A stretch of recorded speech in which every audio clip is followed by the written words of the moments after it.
What's up, guys? Reporting from the Full Disclosure 2025 conference, St. Petersburg Beach. I got here a little late, but I was able to catch the end of Cheryl, Arbogast, and Paul, the Tesla table.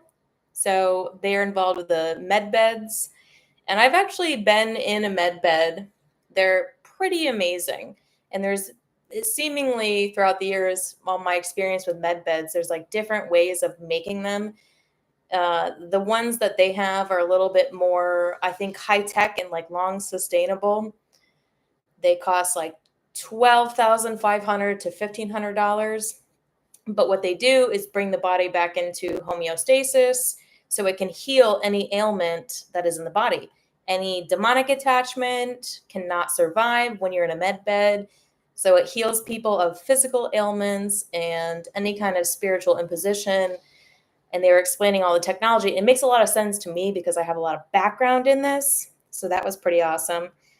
And then I feel like the schedule got changed. I got here a little bit late. It got changed a little bit, but then it was Christopher Jacobs, Joanna Michaels, the 100-year disclosure narrative. So they were explaining basically the blueprint of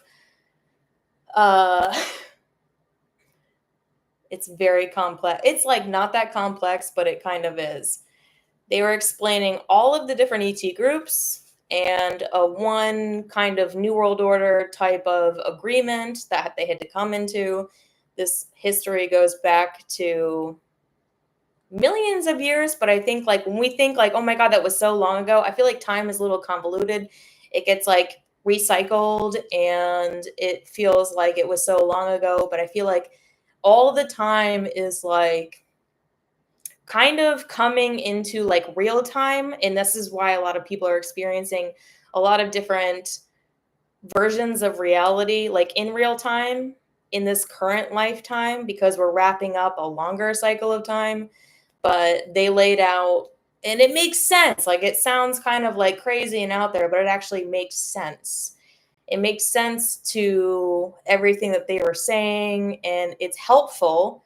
So this is my thing with these conferences and these presentations. What is helpful to the general public?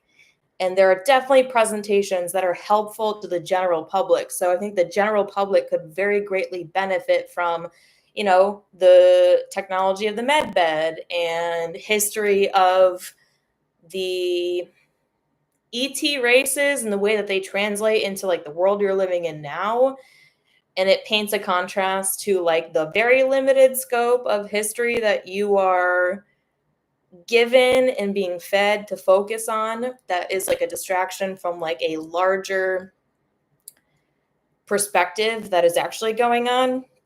So that was very helpful. And then they had a super soldier panel, which, I think super soldier panel and super soldier stuff is a little bit more like out there for people.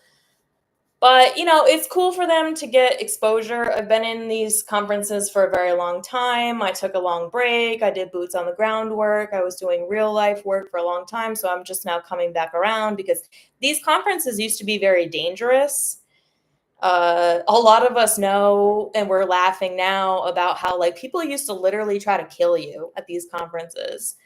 It's crazy. And we're coming back around, and it's funny for a lot of us. This is like our first conference back that we haven't done any of these in a long time, because maybe you caught wind that like one person was going to be there, and then you're like, well, if they're going to be there, then I'll go. And then since I was going, then like a couple other people were like, well, I'll go.